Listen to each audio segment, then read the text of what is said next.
Welcome back. I'm Helen. I'm James. And we are global nomads. And in 2024, we sold everything we owned to leave Florida, retire early, and travel the world full-time as nomads. Welcome to part 4 of our Antarctica adventure. If you've missed them, and I don't know how anyone could have missed them, the first part took us from Buenos Aires down to the Falkland Islands, including our first stops in Uruguay. Our second video takes you from the Falkland Islands across the Drake, through the Antarctic Peninsula, and then back across the Drake Passage. Our third video picked up from Ushuaia, the southernmost city, and then followed that all the way to the end of the cruise in Santiago. In today's video, we're going to talk about some of the practicalities, hints, tips, things that we learnt, things that we should have done, things that we didn't do, and some alternatives. Antarctica's become a really popular place to go, and there are a few different ways of doing this.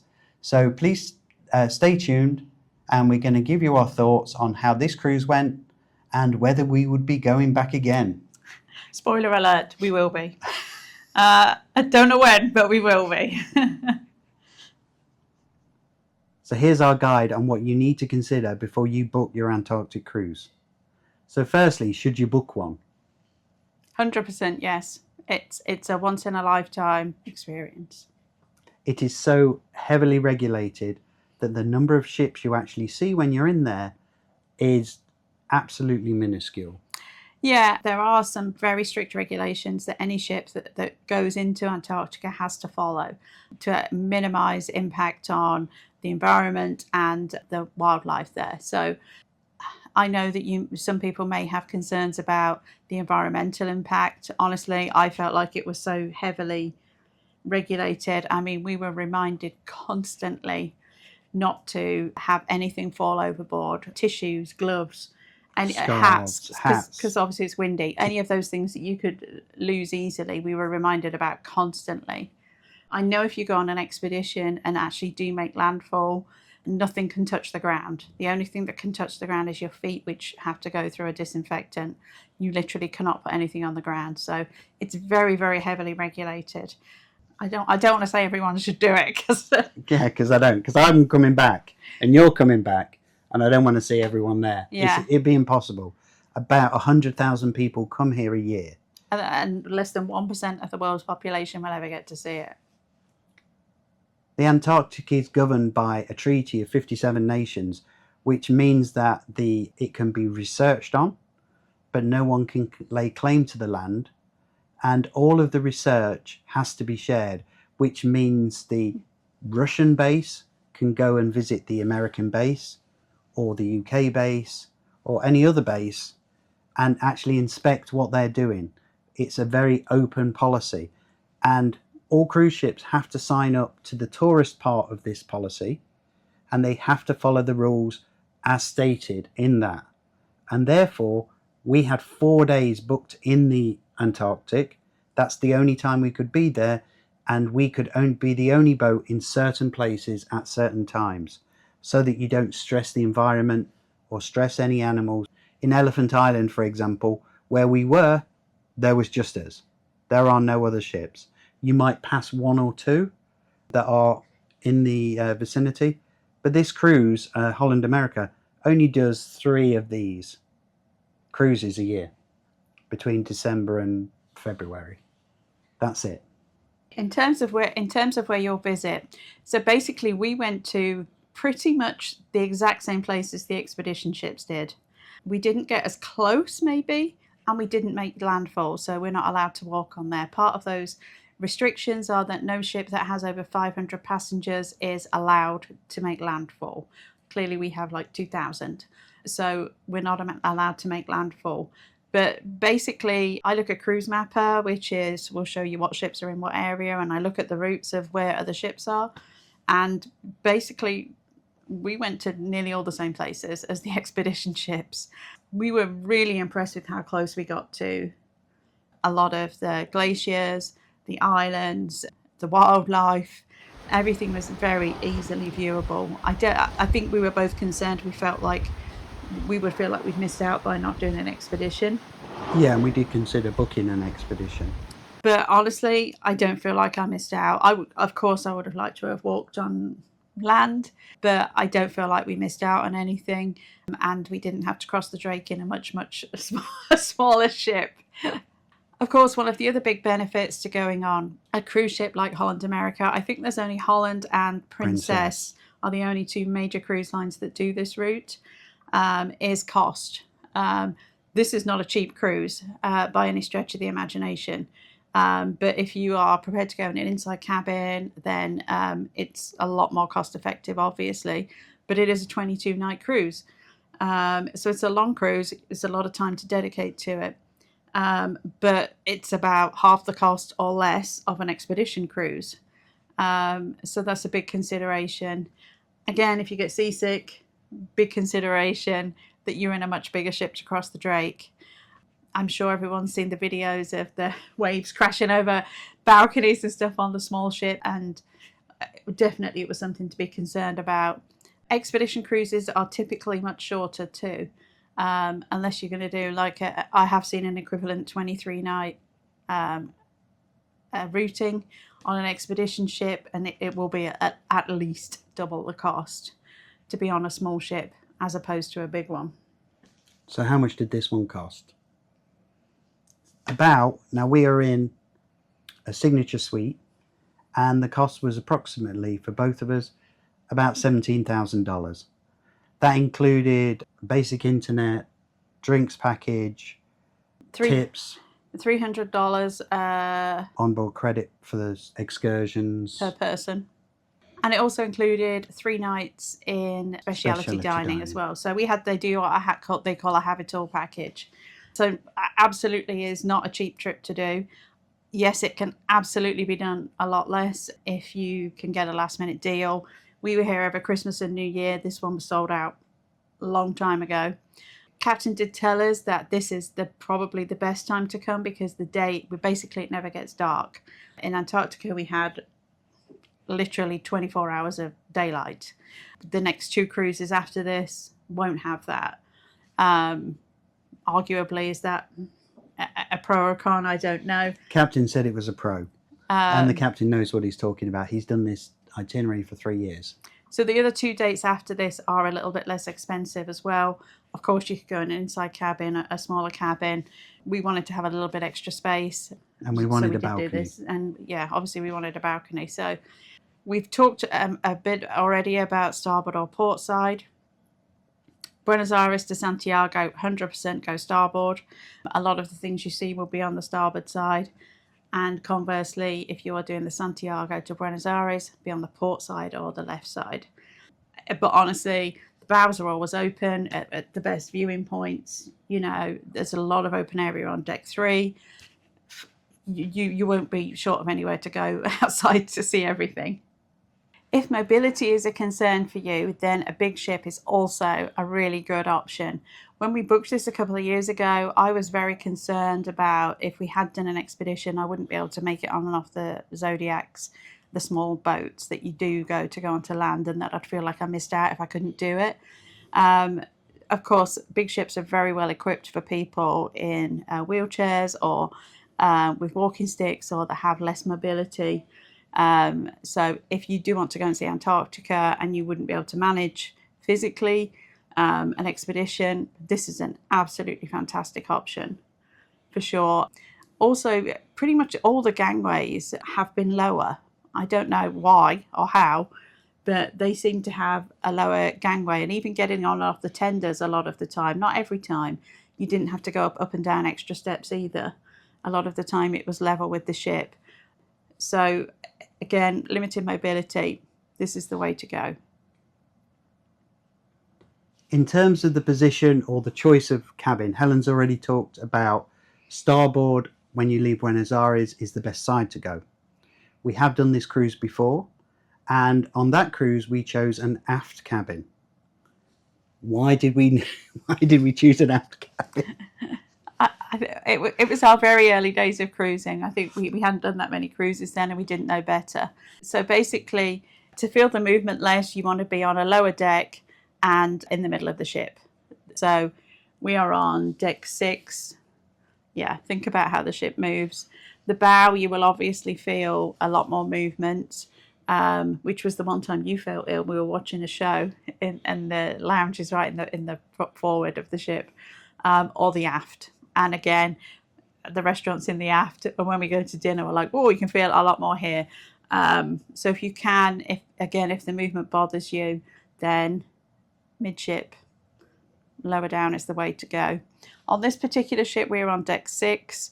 If you were on deck 5, I think your view would be slightly obstructed by the lifeboats. You'll still be able to see over the top of them, but I do like being a little bit higher.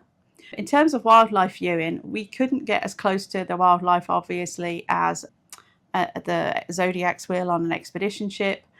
But at one point, we had whales probably within about 50 feet of the ship. And because you are higher up, you can see a bit further and you can see down onto the animals. So I got some great shots of some humpback whales, and we even saw orcas. The downside to that is a couple of the penguin colonies in Antarctica, you are quite a long way away. You would need binoculars, or even with my zoom lens, I had a hard time seeing things. So that's a bit of a downside. But then there's plenty of other opportunities at the other ports to see penguins and seals and things close up, honestly. In terms of why we had a balcony, so this is a consideration.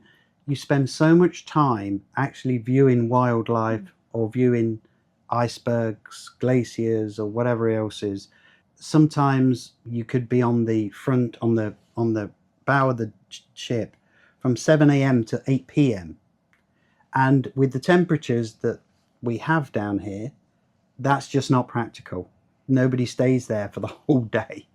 The days in Antarctica, the temperature was about at freezing point, but which doesn't sound that bad. But with the wind chill, it feels a lot colder. Work on the basis, I think we were told in Fahrenheit it was about 15 degrees. So like -10 to -15 was the feels like with the wind. And in Celsius, I think that's about -7. I think. Lived in America for too long. I can only work in Fahrenheit now. So the point is really, you really couldn't stand outside for 7 or 8 or 10 hours or whatever. If you have your balcony, you can keep popping in and out. So obviously having a balcony on the starboard side, midship, at a reasonable height, is what we chose, and I think it was a really good location.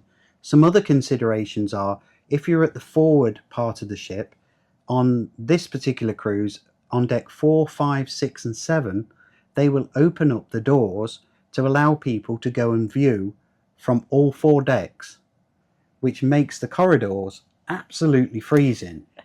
So if you're a forward cabin, which is you're going to feel movement, on deck 4 to 7, they open up the doors. I don't know how cold it would be in those cabins. And you'll have people walking backwards and forwards past your cabin all day as well, to going backwards and forwards to the viewing areas. Yeah. But it was even as far as midship, it was noticeably colder in the corridor as far back as here. Yeah. On the days that the bow was open. So bear that in mind. Obviously, cost is a consideration, and you can go outside if you're on an inside cabin. And either way, I would suggest you do this cruise, but bear in mind that if you are in an inside cabin, you're not going to sit on the outside decks for the amount of time that you would need to see everything. You'll need a break. You'll need a coffee. You'll need to warm up. You'll need to change clothes. You're going to miss things. So just bear that in mind, and that's why we went with this particular cabin. There is an area on deck 10 called the Crow's Nest, which is basically floor to ceiling windows, which is completely glassed in. We haven't even tried to go up there this time. I know in Alaska it was always full. I guarantee it's always full now.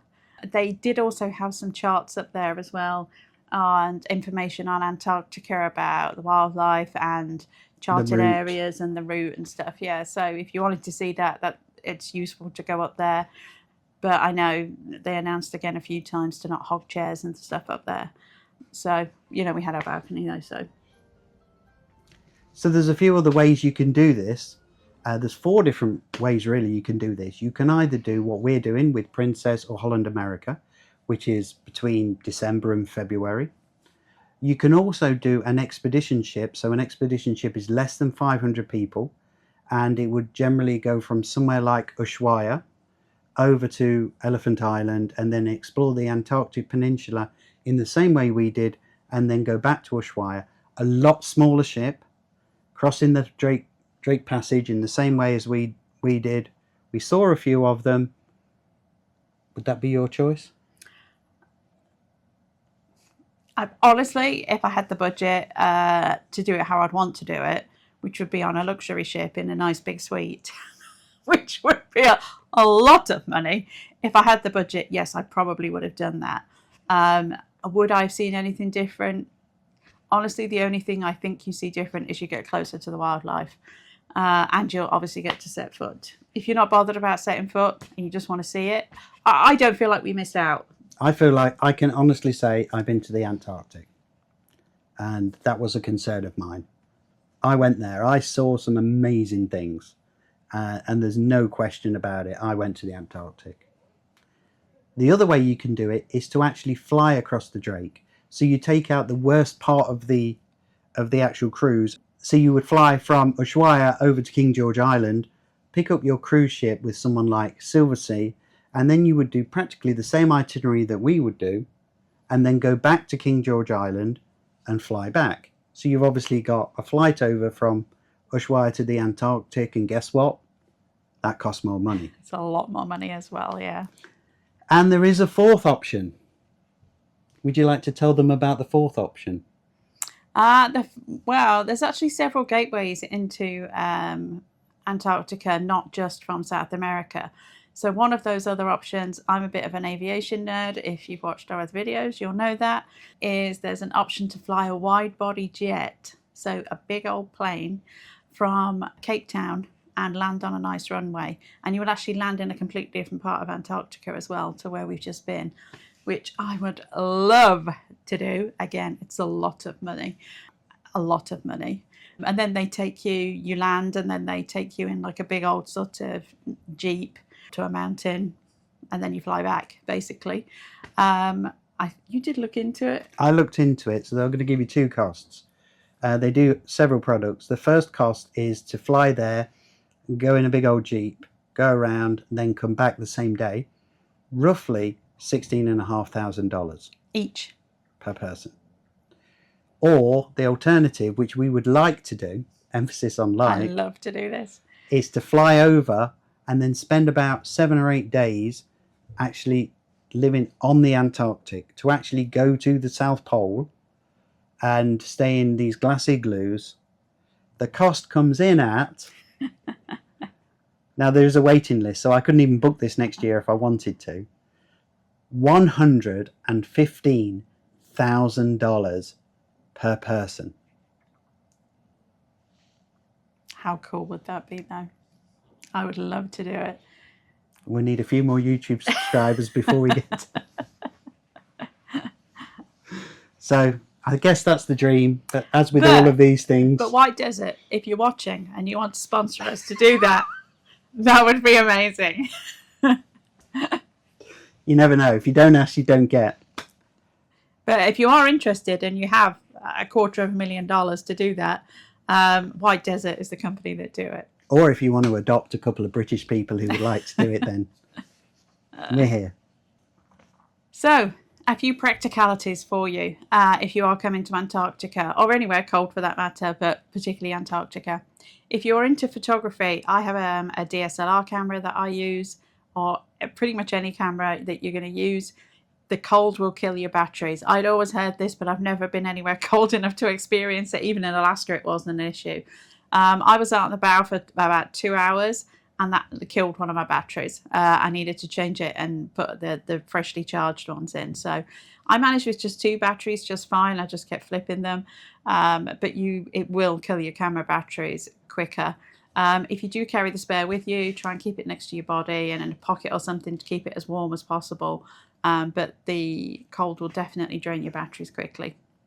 On that point, we're using iPhone 17 Pro Maxes, which the majority of this is videoed on. All of the close-up shots Helen has taken on her Nikon Z7. This is Z7 too. Yeah. with a 28 to 400mm lens. And yes, as a photog as well, I was very frustrated I didn't have my big lens with me, but as you know, we travel carry on only, and my big 180 to 600 is about this long and weighs about £5, so it just wasn't practical, sadly. But if you're into your photography and you can bring a big zoom lens, do it. But you can get away with just an iPhone or a phone-based camera, but there are going to have plenty of memory. You're going to see a lot of things, and you're going to take a lot of videos and photos, and the best camera is always the one you've got in your hand. So whatever you've got, keep it charged and keep it ready to go. If you are bringing a zoom lens, though, I did see someone with a monopod, because the wind is wicked. Whether you're out on the bow or out on your balcony, it would definitely help. I typically just rested my elbows on the railing and to try and steady myself as much as I could. And on the phone, be sure to invest in one of these or a crossbody one. If you are taking pictures on the bow, we usually do this, and you can tighten it onto your wrist, and that means you can have two good steady hands, not with your hand in front of the lens, obviously. You have two good steady hands. Now, I see a lot of people do this. They take videos like this. Okay, this makes it much more unstable, and you're in the way of everybody else behind you. You don't need to take photos like this. Keep it close to your body and small movements, and you will keep it much steadier, and you'll get a better shot. Trust me on this. But definitely have something like this that you're not dropping, or like I said, a crossbody one, so that you're not going to lose your phone over the side. So, clothing. This was one of the biggest challenges. Carry on only, and we're going to hot places after this. So we adopted the layer approach. We have invested in some thermal base layers. We both did. I say invested. Mine were like $15 on Amazon, and they worked absolutely fine. And I think yours might have been cheaper than mine. They were like $10 or $15. They weren't expensive. And the plan is to donate them when we get off the ship, because we have no use for them after that, and we don't want to carry them around for the next 10 months. I bought a fleece jacket and an over jacket, which again will likely end up being donated once we leave New Zealand in a couple of months' time. And the same for you. Yeah, I had a base layer, then I had a t-shirt, and then I had a fleece jacket, and then we very cunningly went to Decathlon just before we left and bought a big rain jacket. Well, you did. Yeah, I did, because I thought that my Calvin Klein jacket would cut it. I kept telling him it wouldn't.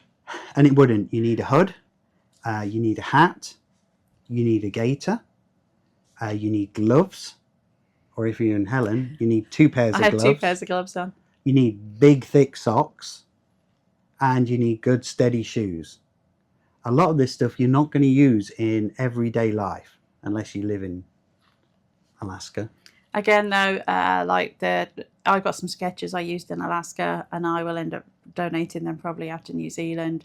Again, because I don't want to carry them for the next 6 months, and I wore them a lot last year, and I'll be done with them, but they'll still have life. In terms of base layers, though, I had a base layer on. I actually had 2 pairs of socks on. I actually had my American Airlines ones that I got on the plane, and then some merino thick ones on over that. Base layer, top and bottom. I then had leggings. One thing I wish I had was windproof trousers. I got 1 pair of leggings that are a little bit thicker, but they're not completely windproof, and I wish I'd had those. But that's kind of a nice to have. I then wore over my base layer a long sleeve merino t-shirt, a cashmere zip up hoodie that I always travel with over the top of that. Then I have my Land's End fleece over the top of that, and then I have my jacket, merino wool gaiter, which are great. We carry them anyway because they're good I use it as a hairband or a mask, or you can pull that up over your face as well as, and it's less bulky than a scarf. Merino wool beanie. I also had a cheap scarf that I bought as well, that I was glad I had both that and the gaiter. It's a lot of layers. But merino wool really is key, I think, because the t-shirts are still thin enough that you can wear them in any temperature. And I'm sure you've heard all of this before about it being moisture wicking, and you can wear it for, like, I actually wore my merino t-shirt for all 4 days we were in Antarctica, and it still doesn't smell.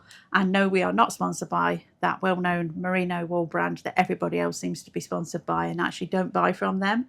I use Wooland and Woolex because the other well-known brand are not size inclusive and more expensive. And I've been very happy with Wooland and Woolex.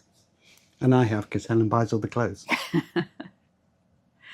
We did also have to pack, though, cool weather clothes, warm weather clothes. So if you saw previous videos to that, we were in the rainforest jungle in Iguazu before this, and we're going to be in very warm places after this as well. So it's been a lot of a challenge. Other things that you should consider is obviously a good pair of sunglasses, and if you do take a professional camera, a polarizing lens. A filter, yeah, a polarizing filter. I also made sure in Antarctica, especially on the days when it was really sunny, and a lot of women are going to say they do this anyway, but to put sunscreen on your face, because the sun actually is very strong and will reflect a lot as well. So we did use sunscreen on our faces as well. On that, following on from that as well, if you don't know, Antarctica is actually a desert, and the air is super, super dry. I was putting hand cream on 2 or 3 times a day, and my hands were still dry. So bring good moisturizer. There is some in the cabins anyway, but you want to moisturize all your skin all the time. And I also bought chapstick, lip balm, whatever your favorite is, and my lips still got very dry, partly from the wind, but partly because it is so dry. The other 3 things to consider, the first one we've already talked about, Seabands. You're going over the Drake. Seabands are a very simple, a very cheap investment. We always carry them around with us to prevent nausea. I think they work. Some people say they don't. I think they work too, but they're also good if you're in a car, not just at sea. Yeah, if you're on a bumpy road or things like that, and you're prone to motion sickness of any kind, then Seabands do help. We did also bring some Bonine anti-nausea medication, and we haven't used it as well, though. No. But I bought it as a just in case. And there's always the onboard pharmacy, or that'll charge you 10 they'll times charge as much you 10 as times the the price. So just buy some Seabands. If you don't use them, they really don't take up a lot of room. As far as keeping you warm, or keeping Helen warm anyway, the other things that we travel with are a mini hot water bottle, which you may have seen on our other videos, and has come in really useful here to either keep the bed warm, or Helen puts it in her jacket pocket when she goes on deck. It's a very small water bottle. We bought it from Amazon. We've used it absolutely tons of times, and it's a great investment. I actually sat at dinner with it on my back the other night. Just tucked in. And the final thing that we picked up from another traveller, and we were actually late to the party, was hand warmers. And these are like a one-time use. You put them in your glove and they get your hands warm. We could have bought a pack, and we actually went to Decathlon in Buenos Aires, which had only just opened, and they didn't have any. They'd sold out, strangely enough. They would have been a really useful investment, because we could have used them and then dumped them. Or you can get rechargeable ones as well. That just a USB-C connector. And I did look at them when we were in Florida before we left, and I was like, no, it's going to be overkill. It wasn't overkill. It wasn't overkill. we could generally stand out there in the cold for about, when the wind, 60 to 90 minutes. Once you got to 2 hours, it was pushing it. You had to come in, you had to get a hot drink. And actually on your balcony, generally the wind is a lot better, so you can stay out there for longer. So you kind of alternate between the two. Either way, you're going to get some great views. But stay warm, look after yourself. So one thing to consider with an Antarctic cruise is that although the general location will be what it is, that will be what you booked, the actual ports, or the routes that you go will change. Yeah, because this is not the route we're going to take.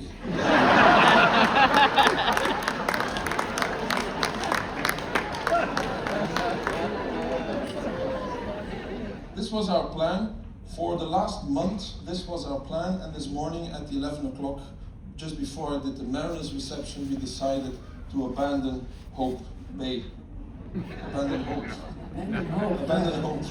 The captain will change them on a regular basis. On day 1, when we went to Elephant Island, there was a 25-mile ice floe, which completely changed his route. The weather also came in. That changed the route. We ended up in Admiralty Bay. No plan at all to go there. First time the ship has ever gone there. That was amazing. And it was incredible. And as far as I'm aware, the same applies whether you're on an expedition ship or a big ship. The weather is going to do its thing, and routes will change, and where you're going to land will change. So although you might have a rough guide, it's not necessarily how it's going to go. And you just have to go with the flow. The captain said a lot of the time, I'm just going to play around. He didn't actually know at some point exactly where he was going to go to. He was going to go in a direction, check out the ice. The captain has to be certified to be able to do this route, and he also has to pick up a pilot who is certified to actually sail through ice. So there are very strict regulations regarding this, and everything is very fluid. And we actually had updates at least 3 times.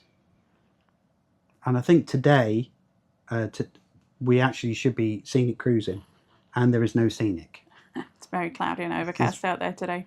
So, but the day before we arrived in Antarctica, so the day we were crossing the Drake, there was a presentation on where it was planned we were going to go, and a chance to ask questions.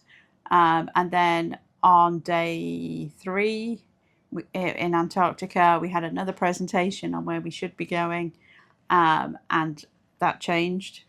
And then throughout the day there'll be announcements as well. So it's such a rapidly moving target that it will change. But the communication on here has been excellent, as you've already said.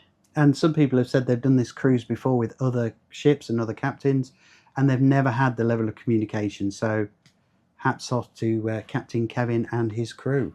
And we have actually been presented with a map of our route, which they did update when our route changed, and we've got a new version of it. So everybody got a map with a route plan on where we actually went, and we all got a personalised certificate to say that we crossed the Drake and made it. And survived. So I think that brings an end to this video. This has probably been, no, it is one of the most amazing cruises that I've ever done. And well, not just cruises, one of the most amazing things we've ever done. It's incredible, absolutely incredible. If in doubt and you're thinking about doing it, 100% do it. We've explained there are very different options to do it, and there's lots of budget-friendly options to do it. But go there. Antarctic is like nowhere else on Earth, and we'd compared this to Alaska. It's nothing like Alaska at all. My first phrase the first day we were here was Alaska on steroids. So if you enjoyed, if you've been to Alaska and enjoyed it, you will definitely enjoy this. So for everybody, if you get the opportunity, please go, please enjoy, follow the rules. You'll have an amazing, amazing experience, and we can't wait to come back another time. So thanks for joining us. I hope you enjoyed this 4-part series as much as we did making it. This was absolutely one of the most incredible trips we've ever done. Be sure to go back and watch the previous 3 videos if you missed them, and drop your thoughts in the comments about if you've got any extra tips for Antarctica if you've been as well. Otherwise, thanks so much for watching. We really appreciate your support, and we will see you on the next one. And after we get off this ship, we head to our next destination after spending 1 night in Santiago to Easter Island. So if you want to watch that video, you don't want to miss it. You don't want to miss it. Truly spectacular. But anyway, that's another week to come. So thanks for watching. Please like, subscribe, and hit that notification bell. And when the Easter Island video drops, you'll be sure to see it. And remember, you're here for a good time, not for a long time. We'll see you in the next one. Bye for now.